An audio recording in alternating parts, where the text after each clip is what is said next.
Hey everybody, what's up? I want to give you some advice as to what you can do when you're an empty nester. Your kids are gone, they're out to college, they goes to do, they're just, they have their own family, they're out in this world, and maybe they left abruptly. So you were kind of left reeling and you're a little sad and you're wondering, what the heck am I going to do?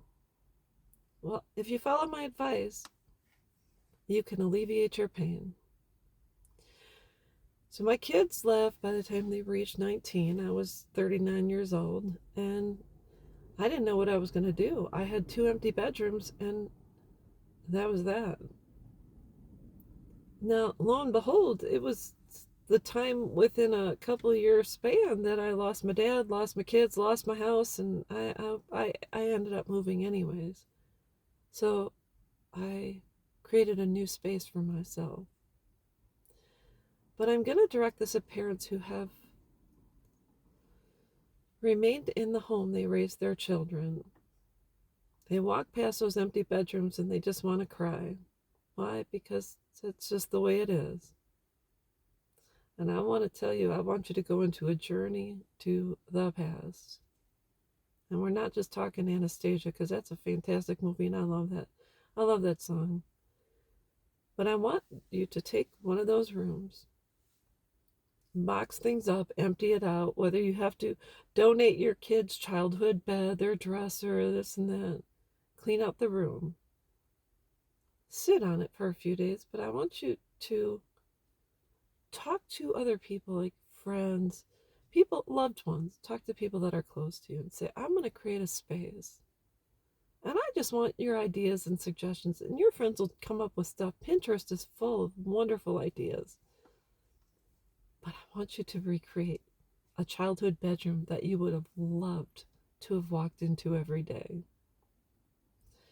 And I'm not saying your childhood home, I'm not saying there's something wrong with it, but if you had to share a room like I did, that you didn't have every single wall for yourself, and if you had a mom that was particular about what you could put up or color schemes and this and that, you can go all out. You can hang whatever you want in your, we'll call it a fantasy room. And I'm not talking about something inappropriate, but a childhood fantasy room.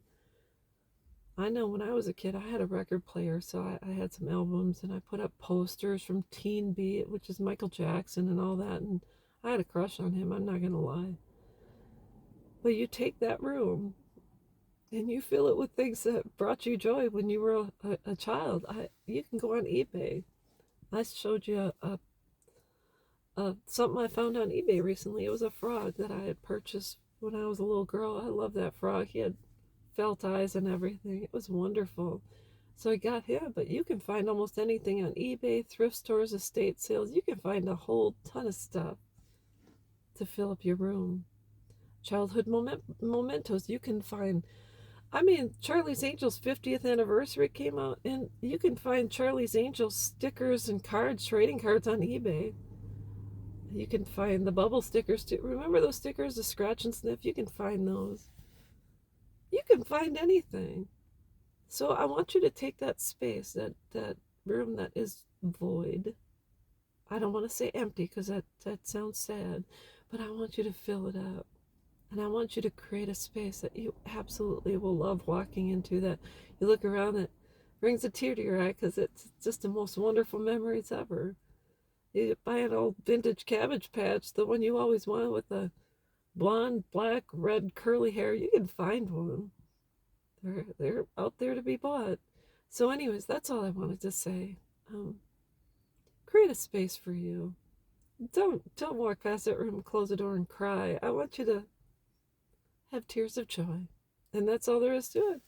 That's all I've got, and I will be back.